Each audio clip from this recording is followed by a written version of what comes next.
Saludos, soy Yanira Polo y a continuación realizaré el análisis de las películas Citizen Kane y Mank.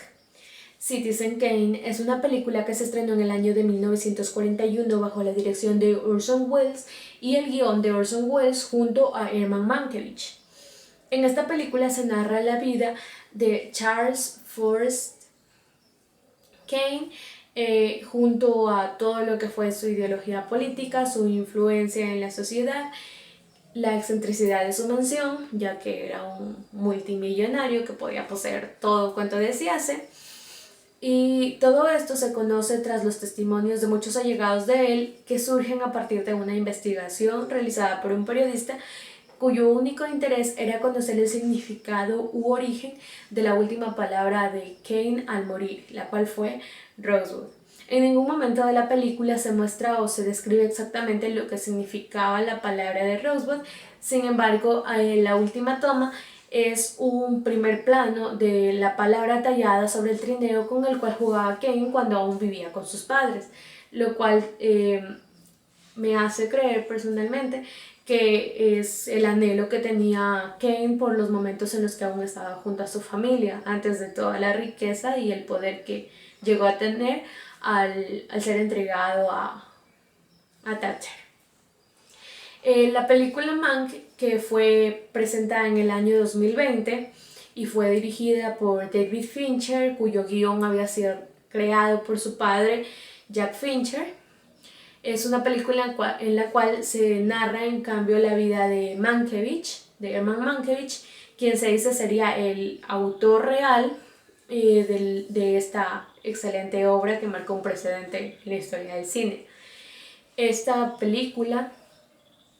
muestra lo que fue el momento en que alejaron a Mankiewicz del alcohol, bueno, el intento que hicieron por alejarlo del alcohol para que pudiera escribir una magnífica obra que entregaría, la autoría total entregaría a Orson Welles, pero que al final y tras decidir que era su mejor obra de toda su historia, de toda su carrera profesional, pues decidió reclamar derechos y figurar como uno de los coautores de esta obra, de este guión. Tras todo esta situación, se presenta lo que fue su vida, algunos momentos de lo que fue Citizen Kane, la vida real tras Citizen Kane, y al final se muestra lo que fue el recibir el premio Oscar, esta película, por su calidad. En cuanto al análisis comparativo que podemos realizar, bueno, en primer lugar y evidentemente es la cromática que se utiliza, ya que ambas películas son a blanco y negro, ya que, bueno,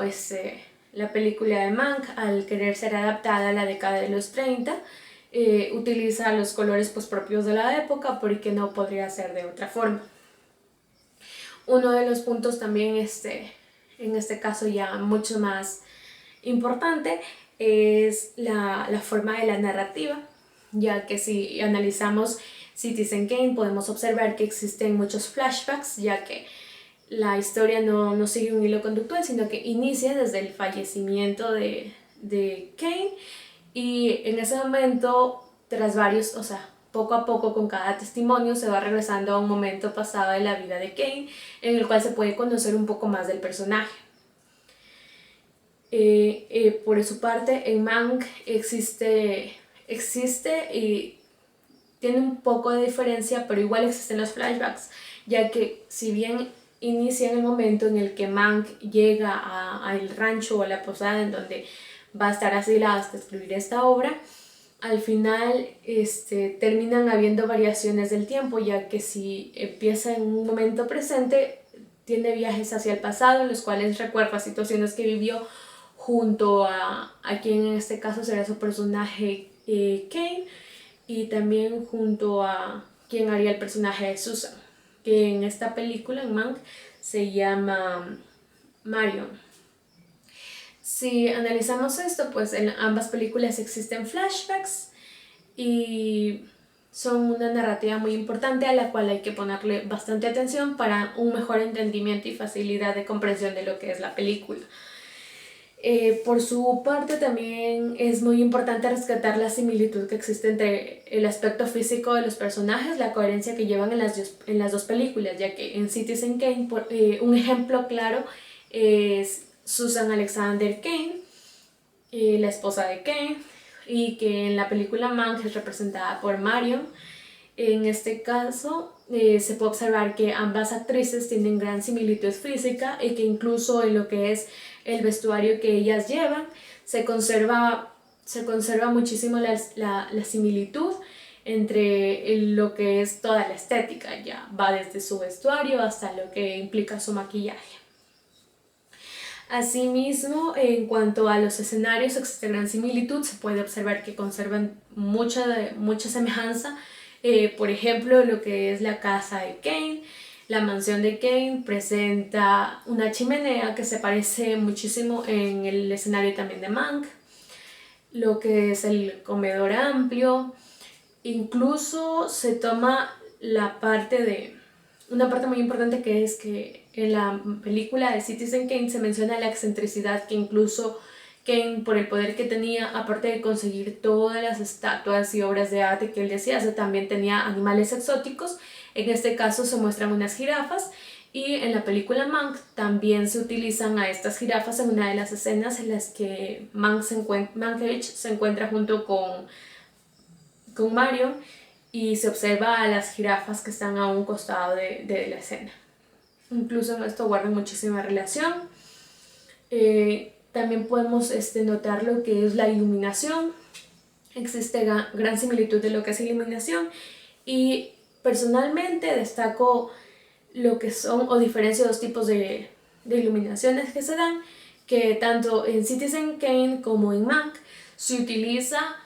muy poca iluminación en lo que es al interior de un sitio. En este caso, en Citizen Kane, en lo que es al interior de la mansión se puede observar muy poca luz, es casi inexistente, y de igual forma en lo que es Mank existe muy poca luz en lo que es el rancho en el cual él está alojado mientras escribe. Al final de la película se puede observar un poco más de luz, pero también existe más cambio de escenarios entre interior y exterior. Por eso cambia un poco la percepción que uno puede tener de los colores, ya que en ambos casos las escenas al interior carecen de luz. Tienen la luz necesaria para poder diferenciar a los personajes, pero no para poder diferenciar mayores detalles. Por su parte, las obras que son al exterior tienen mucha más iluminación y permiten observar un poco más de todo lo que es el campo visual que rodea a los personajes. Permite ver a los transeúntes o a cualquier persona que se encuentre cerca de la escena, no solamente al primer plano. Además, y lo que me parece todavía más relevante, es la forma en que se hace presente lo que es la importancia o la relevancia de cómo se puede influir en la decisión de los votantes, o cómo es la manipulación o el manejo de masas que pueden tener las personas con poder. En este caso, en Citizen Kane se presenta a Kane como dueño de muchos periódicos en todo Estados Unidos,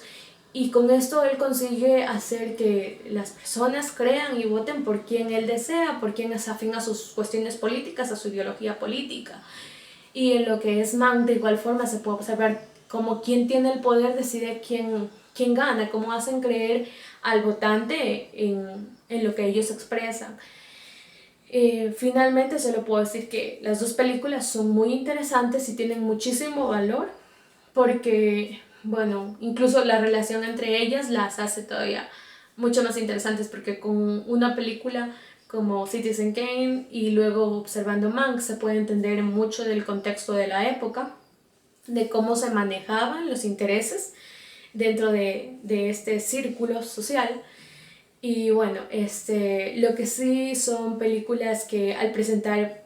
algunos retrocesos, flashbacks, necesitan que se ponga mucha atención, necesitan